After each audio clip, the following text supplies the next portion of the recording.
CS189 Packet Tracer Lab 1.3.6. In this lab, we'll be configuring the switch to require secure shell for management.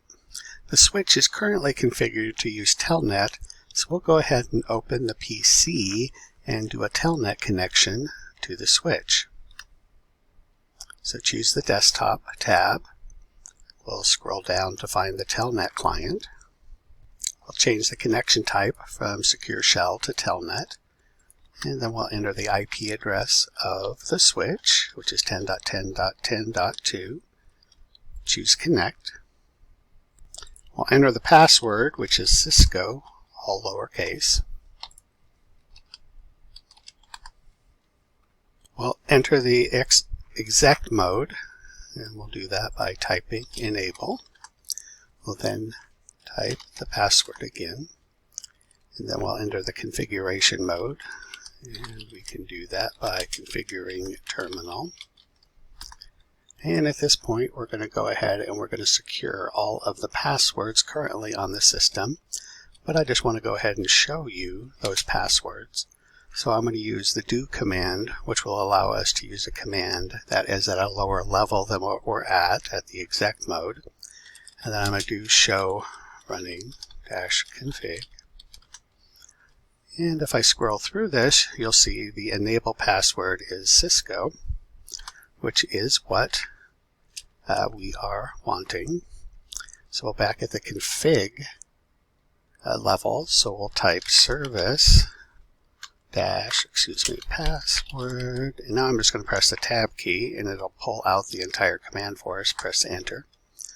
Now if I run the do show running -config again, we'll be able to see that the enable password now has been encrypted. We'll next go ahead and set up the secure shell. So let me get back to the command prompt here.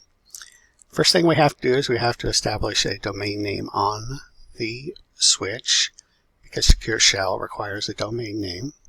So we'll start off with the IP command, do the domain name, and we'll give it the name netacad.pka, press enter.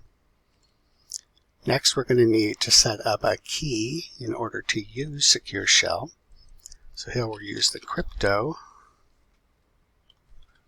command, key, and then we'll generate it, and we'll use the RSA standard. It's going to ask us how large we want this, 1024. We use the largest we can. And now the key has been configured. We'll next add a username and password to the local database. So we'll start off here with username, administrator, secret, Cisco as the password. We'll next set up the terminal lines.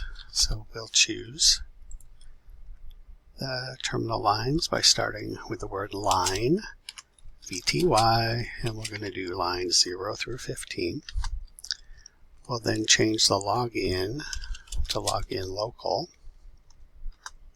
And I'll choose the protocol we want to use for secure shell. So we'll do transport input SSH. Now we want to remove the password that does not require a username. So we'll use the command no to negate this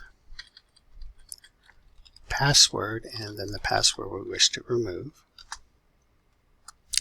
We're now going to exit the the Telnet connection, so I'll just go ahead and close that.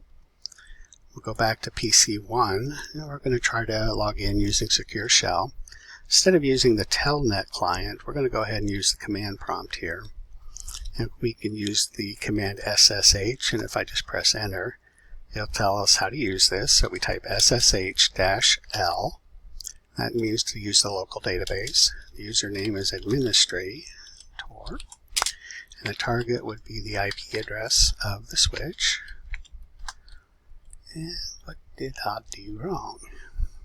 Let's try it again. SSH -L. Oh, I did a 1 up above, it looks like.